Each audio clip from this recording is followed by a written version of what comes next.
sabe qual é o tema? Para nós ganharmos tempo, vamos ler o Salmo 37, versículo 23, 24 e 25.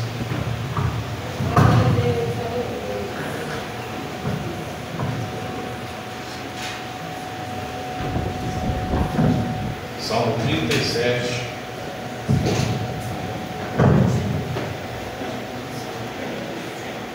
23, 24 e o 25. Todos acharam? Amém. Os passos de um homem bom são confirmados pelo Senhor, e ele deleita-se no seu caminho.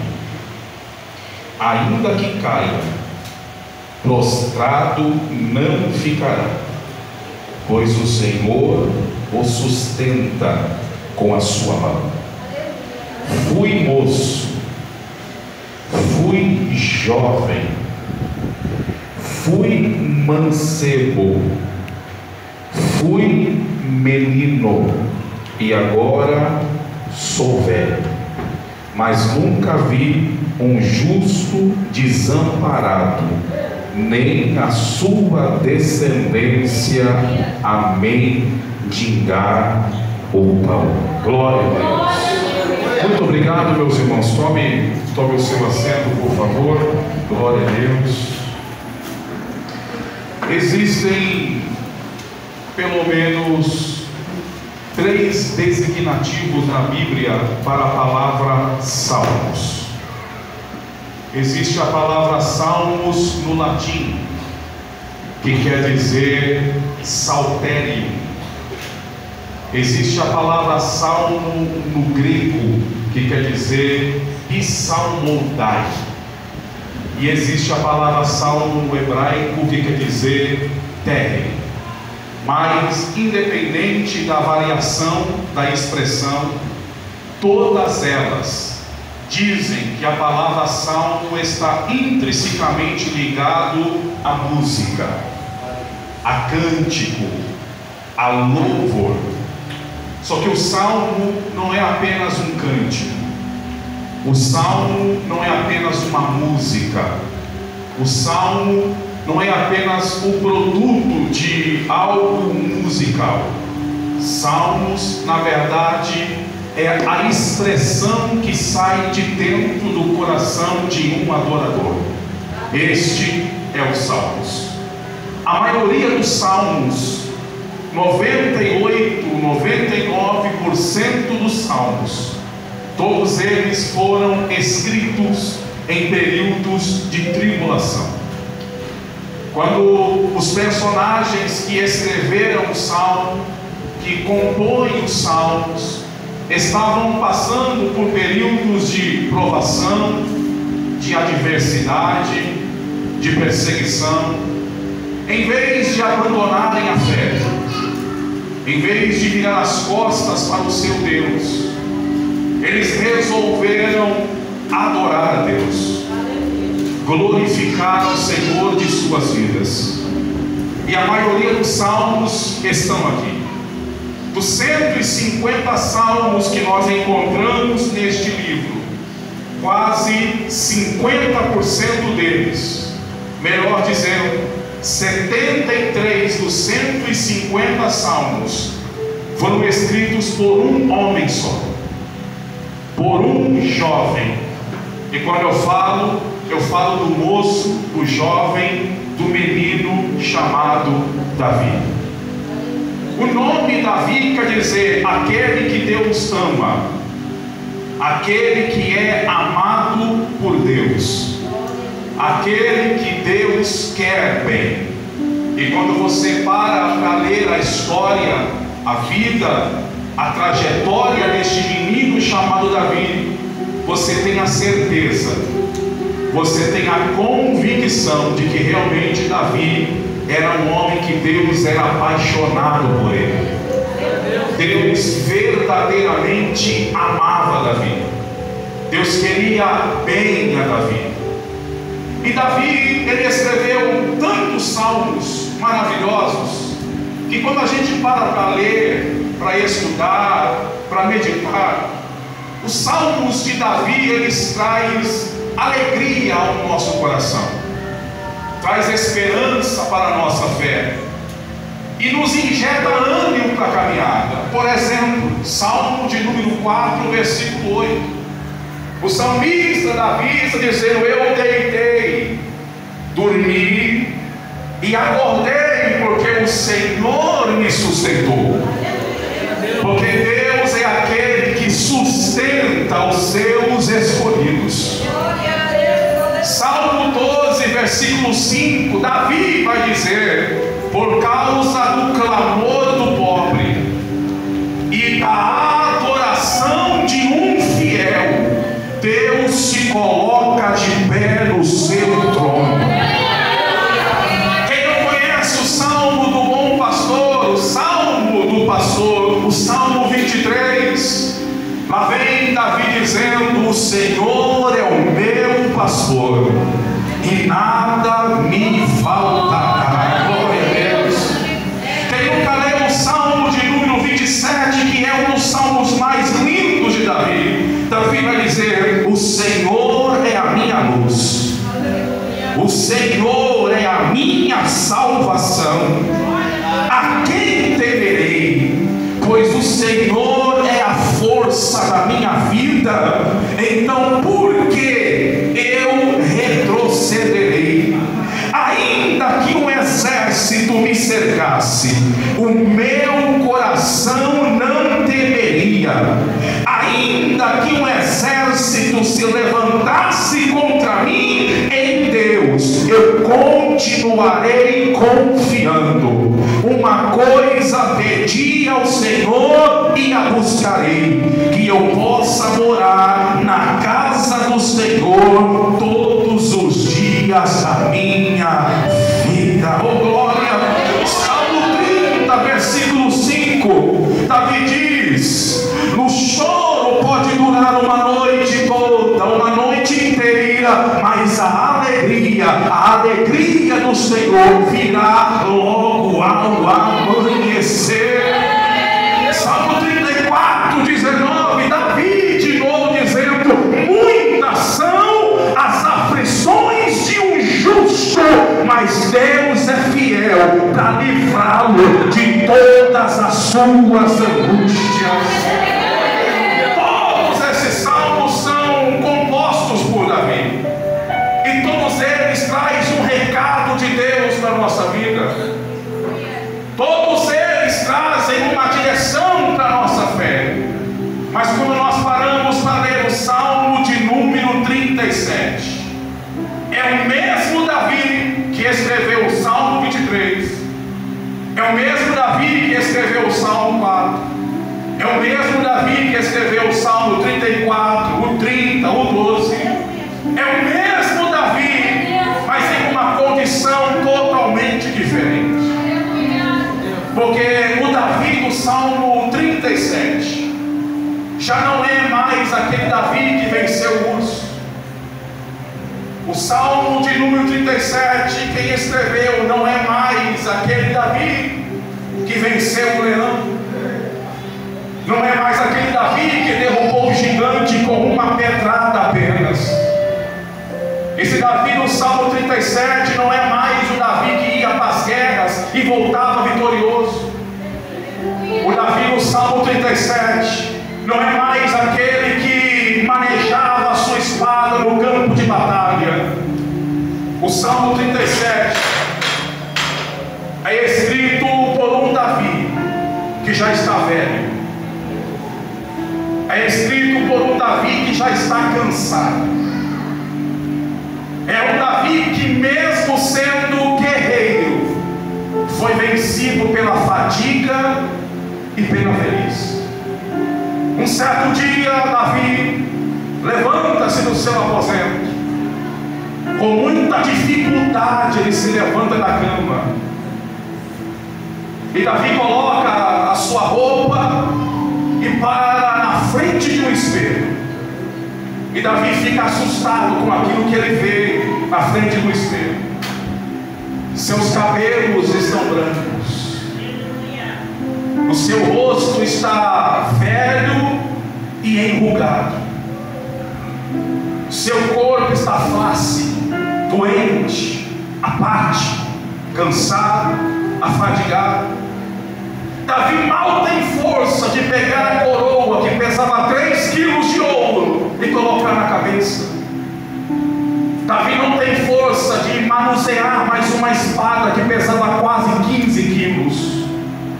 Porque esse Davi é um Davi velho, é um Davi cansado, é um Davi vencido pela fadiga e pela velhice. Davi vai entrar no seu escritório. O Salmo 37 são as últimas palavras de Davi.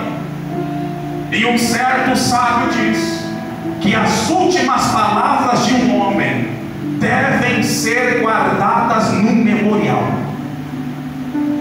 Um certo sábio diz que as últimas palavras de um homem, além de serem escritas, devem ser guardadas. O Salmo 37 é as últimas palavras de Davi. E sabe qual é as últimas palavras de Davi?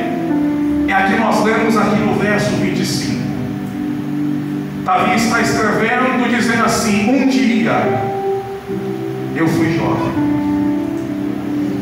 um dia eu fui um mancebo, um dia eu fui um adolescente, um dia eu já fui um pequeno, um menor na casa de papai. Hoje eu sou velho. Em outras palavras, o que Davi está querendo dizer: eu tenho um recado para dar para jovens. Hoje eu sou velho, mas um dia já fui jovem. Eu tenho uma experiência para contar.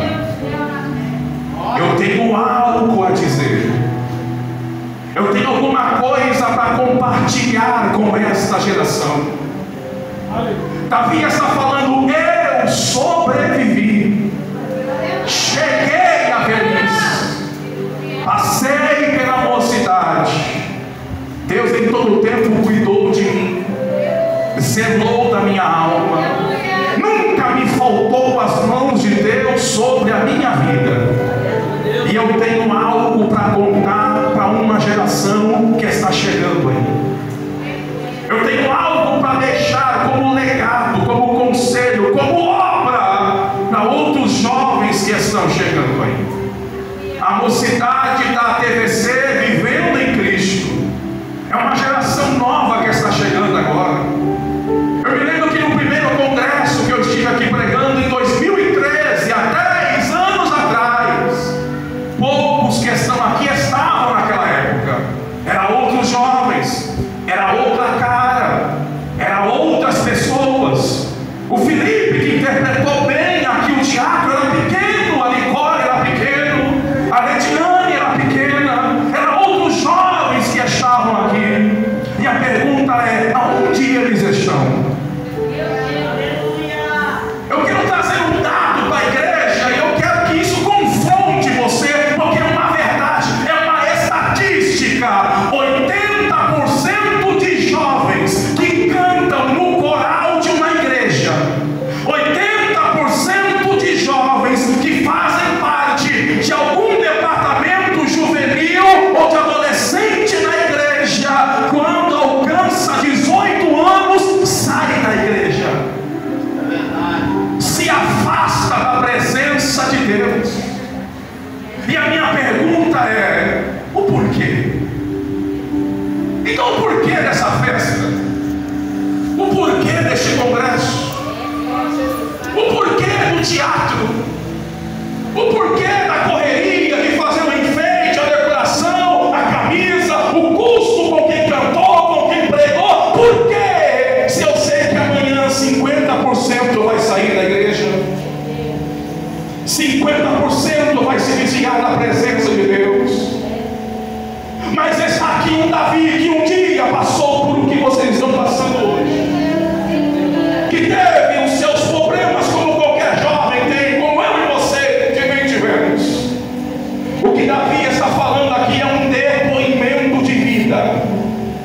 é uma história de vida.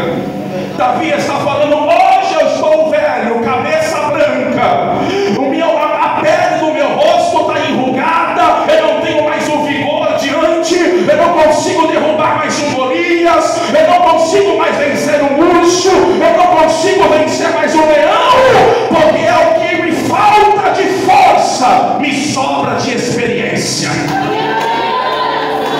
E quando a gente une na obra de Deus a força do jovem e a experiência do mais velho, não tem demônio que aguenta ficar pela frente. Aleluia. Então a voz de Davi, se Davi estivesse no meu lugar e ele tivesse com o microfone na mão e ele tivesse que contar um pouquinho da sua história para mim e para você, e principalmente para os jovens, a primeira coisa que Davi iria dizer é que uma família complicada, um lar conturbado, nunca impediu Deus de levantar um jovem escolhido. Olhe para a casa de Davi, olhe para a casa de Jessé, olhe para os irmãos de Davi.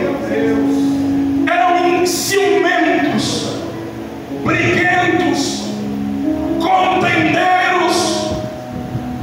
O pai de Davi era omisso, negligente, não mostrava em momento nenhum afeto, carinho, amor, carisma pelo Davi. E quando Deus resolveu levantar aquele jovem, a primeira oposição que Davi viveu na vida não foi do lado de fora, foi do lado de dentro. A gente gosta de falar do Davi que venceu o gigante, o Golias, mas o Golias não foi o primeiro gigante que Davi venceu. O primeiro gigante que Davi, como jovem, precisou vencer foi um gigante que morava na mesma casa que ele. Foi um gigante que compartilhava dos mesmos cômodos da casa que ele compartilhava. Tem jovens que estão na igreja, e glória a Deus que permaneça, que convivem num lar conturbado, você sabia? Não tem muito tempo que eu fui pregar num congresso de jovens. Irmãos, imagina um congresso cru, seco, sem Deus, sem graça, sem unção, sem nada. Mas em todo momento, do cantado e da harpa até a bênção apostólica, tinha uma jovem, irmãos, que ela pregava, ela cantava, ela falava em línguas, ela bailava, e os demais jovens ficavam olhando assim para ela, assustado, porque crente cru, ele fica assustado com essas coisas, ele não entende o mover de Deus. E eu fiquei percebendo aquilo, eu falei: meu Deus, se tivesse mais 3 igual ela, nós sapateava aqui. Na hora de ir embora, eu estou indo pelo ponto de ônibus, ela me acompanha. E eu perguntei: filha, qual é o segredo desse fogo todo aí? Como faz para ser uma tocha igual você, procurando um assunto com ela? Ela diz assim: ô pastor, eu preciso disso. Para sobreviver, eu preciso disso. Eu falei: por que, filha? Porque lá em casa, só eu sou crente. Lá em casa só eu sirvo a Deus. Minha mãe é macumbeira, meu pai também é macumbeiro, meus irmãos, a família toda é da macumba. E pastor, todo domingo, quando eu estou no culto, a minha mãe me dá uma surra, porque ela quer que eu vá para o centro de macumba com ela, mas eu venho para o culto. Então eu sei, pastor, que quando eu chegar em casa eu vou apanhar, mas eu apanho com gosto, porque toda vez que acaba o culto eu vou embora cheia da glória e da presença de Deus. Quando o jovem tem um pai pastor, a mãe missionária, o pai e a mãe que é obreiro, glória a Deus por isso. Tem uma figura que vai servir de exemplo para ela. E quando o jovem não tem essa figura espiritual em casa, e quando o jovem não tem quem dê para ele uma palavra de incentivo,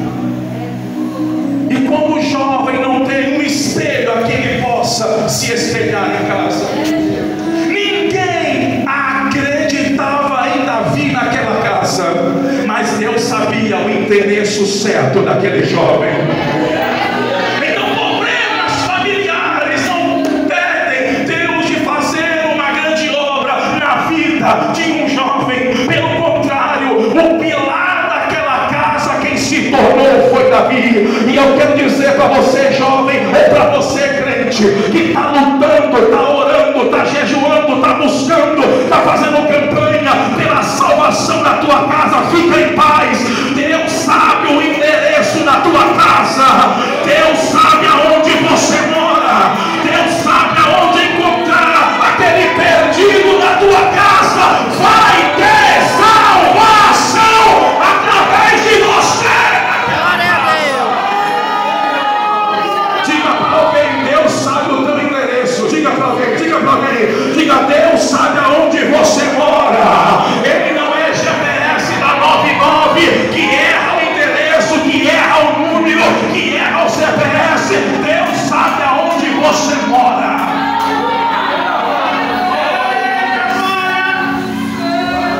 Outra coisa que Davi poderia compartilhar conosco nessa noite de hoje. Davi foi para o campo de batalha.